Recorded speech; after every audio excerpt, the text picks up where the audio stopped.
گزشتہ دنوں ہم نے آپ سے پوچھا تھا ایک روایت کے بارے میں، من سب نبی فاقتلوہ، جو کسی پیغمبر کی گستاخی کرے، توہین کرے، شب و ستم یا گالی دے، اس کو قتل کر دو۔ اس کی سند کے بارے میں آپ نے بتایا تھا، محدثین کا اتفاق ہے ایک ضعیف روایت ہے، لیکن سوال یہ سامنے آیا ہے کہ اگرچہ ایک ضعیف روایت ہے اور مان بھی لیا جائے کہ سب محدثین یہی کہتے ہیں، لیکن پیغمبر صلی اللہ علیہ وسلم کا اپنا اسوہ، اپنا عمل اس سے ایک مختلف تصویر سامنے آتا ہے۔ ابو رافع ہیں، ابن خطل ہیں، کعب بن اشرف ہیں، مختلف لوگ ہیں۔ پیغمبر نے یہ واضح الفاظ میں فرمایا کہ غلاف کعبہ کے اندر چھپ بھی جائیں تب بھی ان کو قتل کر دینا چاہیے۔ کہا جاتا ہے کہ ان لوگوں نے گستاخی کی تھی، ان کا جرم یہ تھا، اور پیغمبر نے اپنے عمل سے ثابت کیا کہ ان کا قتل کروایا جائے۔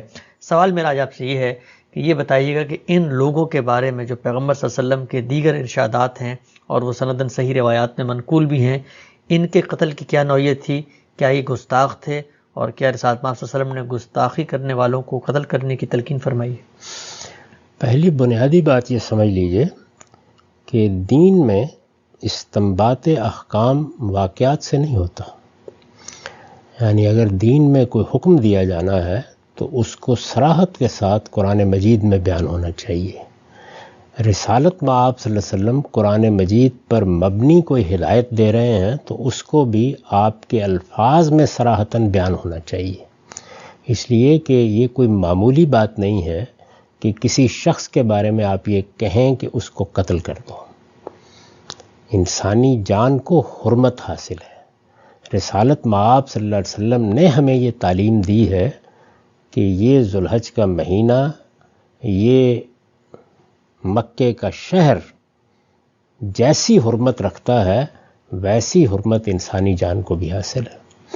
قرآن مجید نے یہ فرمایا ہے کہ جس نے کسی ایک شخص کی جان لے لی اس نے پوری انسانیت کو قتل کر دیا۔ اس کا مطلب ہے کہ بہت بڑا معاملہ ہے، اس کے بارے میں ادھر ادھر کے واقعات نہیں سنائے جا سکتے۔ اگر کوئی قانون ہے تو جیسے چور کی سزا کے بارے میں قرآن مجید نے صراحت سے بتایا ہے کہ کیا قانون ہے، زانی کی سزا کے بارے میں سورہ نور میں صراحت سے بتایا گیا ہے کہ کیا قانون ہے۔ اسی طرح سے وہ لوگ کہ جو فساد پیدا کر دیں ان کی سزائیں پوری صراحت کے ساتھ سورہ مائدہ میں بیان ہوئی ہیں۔ یہاں معاملہ یہ ہے کہ اللہ تعالیٰ نے قرآن مجید میں یہ صاف صاف اعلان کر دیا ہے کسی انسان کی جان دو صورتوں کے سوا لی ہی نہیں جا سکتی۔ اچھا، یعنی قرآن مجید کے الفاظ ہیں من قتل نفسا بغیر نفس او فساد فی الارض فکانما قتل الناس جمیعا۔ دو ہی صورتیں ہیں جن میں تم کسی شخص کی جان لے سکتے ہو، ایک یہ کہ اس نے کسی کو قتل کر دیا اور قصاص میں اس کو قتل کیا جا رہا ہے، دوسرے یہ کہ وہ فساد برپا کرنے کے لیے اٹھ کھڑا ہوا، وہ لوگوں کی جان مال آبرو کے درپے ہو گیا، اس نے ڈاکے ڈالنے شروع کر دیے، وہ عورتوں کی عصمت دری کرنے کے لیے نکل کھڑا ہوا۔ یہ وہ فساد کی صورتیں ہیں جو ظاہر ہے کہ 10 متعین کی جا سکتی ہیں، ان کا اگر کسی شخص نے ارتکاب کیا ہے تو تب اس کی جان لی جا سکتی ہے۔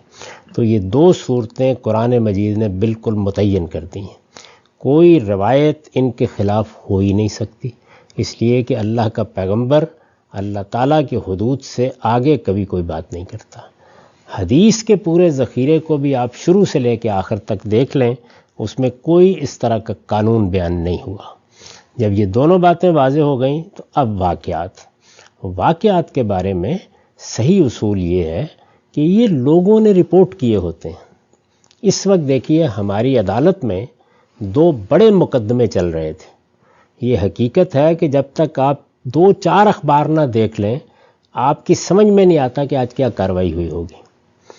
ان مقدموں کی رودادیں لکھی جاتی ہیں، مقدمے کے فیصلے لکھے جاتے ہیں، ان پر بھی بعد میں بحث ہوتی رہتی ہے کہ اصل میں کیا بات تھی اور کسی جج کی فلاں فیصلے سے کیا مراد تھی۔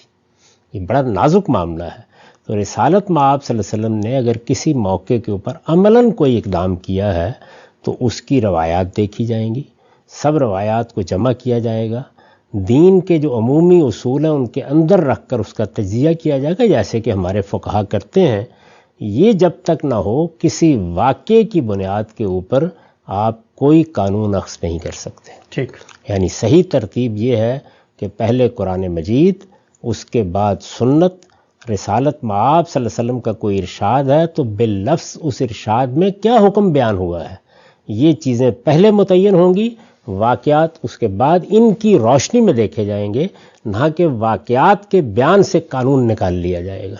تو یہ جتنے واقعات آپ نے بیان فرمائے ہیں، میں نے اس پر ایک مضمون لکھا ہے اور اسی عنوان سے ہے، یہ جو موضوع زیر بحث ہے اسی عنوان سے ہے، وہ میری کتاب مقامات میں آپ دیکھ سکتے ہیں۔ اس میں نے بتایا ہے کہ یہ جتنے لوگ ہیں یہ بہت بڑے مجرمین ہیں، ان میں سے کسی ایک چیز کو اٹھا کے آپ سزا کا ایک قانون نہیں بیان کر سکتے۔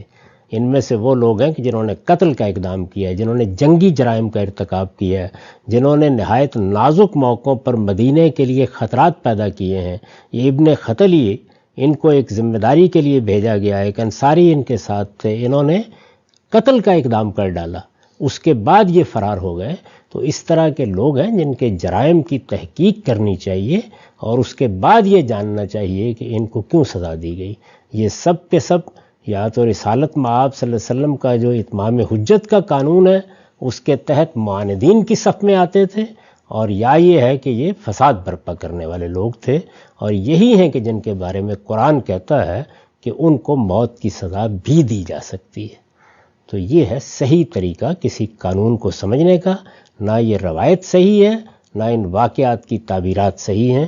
یہ واعظوں نے اس طرح کی چیزیں بیان کرنا شروع کر دی ہوئی ہیں، ان کی کوئی حیثیت نہیں۔ ٹھیک ہے، ہم سب بہت ہی آپ نے تفصیل سے بیان فرمایا۔ ایک ضمنی سوال مجھے یہ بتائیے گا کہ یہ جن افراد کا ہم نے ذکر کیا، ان سے علیحدہ بھی اگر کوئی شخص گستاخی کر کے اس پہ اصرار کرتا ہے، بمانگ دہل کرتا ہے، بار بار کرتا ہے، تو کیا وہ بھی فساد فی الارض کا مجرم بن سکتا ہے؟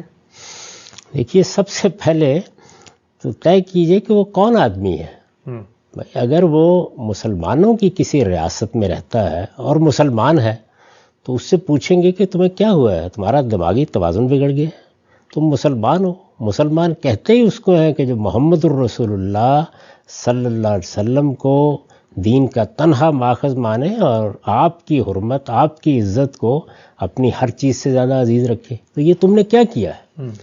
تو وہ شخص اگر فرض کر لیجئے کہ اس کے جواب میں یہ کہتا ہے کہ نہیں، میرا تو یہ مدعا ہی نہیں تھا، میں نے تو ایسی بات سوچی بھی نہیں، یہ بات تو اس محل میں ہو رہی تھی، میں مسلمان ہوں، میں رسالت مآب صلی اللہ علیہ وسلم کو اللہ کا آخری پیغمبر مانتا ہوں، تو مجھے یہ بتائیے پھر آپ کو کیا حق ہے کہ آپ اس کے گلے میں کوئی الزام نامہ لٹکائی دیں گے؟ اچھا، وہ سرکشی اختیار کر لیتا ہے اور یہ کہتا ہے کہ میں تو یہی کام کروں گا، تو اس میں کوئی شک نہیں کہ پھر وہ فسادی ہے۔ اس طرح کے فسادی لوگوں کے لیے قرآن مجید کی سورہ مائدہ میں اللہ تعالیٰ نے ایک پورا قانون بیان کر دیا ہے، اس کے تحت دیکھا جائے گا، نمٹا جائے گا۔ اس میں یہ بھی بیان کیا ہے کہ اگر مجرم کسی رعایت کا مستحق ہے تو اسے کم سزا بھی دی جا سکتی ہے، اور رعایت کا مستحق نہیں ہے تو سخت ترین سزائیں بھی دی جا سکتی ہیں۔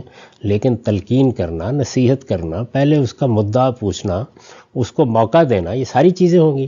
وہ مسلمان نہیں ہے، آپ کی ریاست میں رہتا ہے، تو یہ کہیں گے کہ بھائی تم مسلمانوں کے درمیان میں رہتے ہو، تو کیا تمہیں معلوم نہیں ہے کہ اس طرح کے معاملات میں آدمی کو شائستگی اور تہذیب سے کام لینا چاہیے؟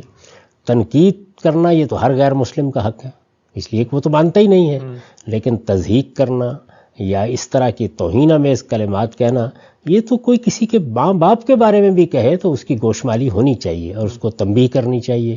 اگر دنیا میں کسی جگہ کوئی آدمی یہ کام کرتا ہے تو ہماری تو وہ ریاست نہیں ہے، تو وہاں آپ کیا کریں گے؟ وہاں وہ آپ کی دعوت کا مخاطب ہے، اس کے سامنے اس چیز کو واضح کریں کہ تم کیوں یہ کر رہے ہو، اور اس کو بتائیں کہ رسالت مآب صلی اللہ علیہ وسلم کا دین کیا ہے، دعوت کیا ہے، پیغام کیا ہے۔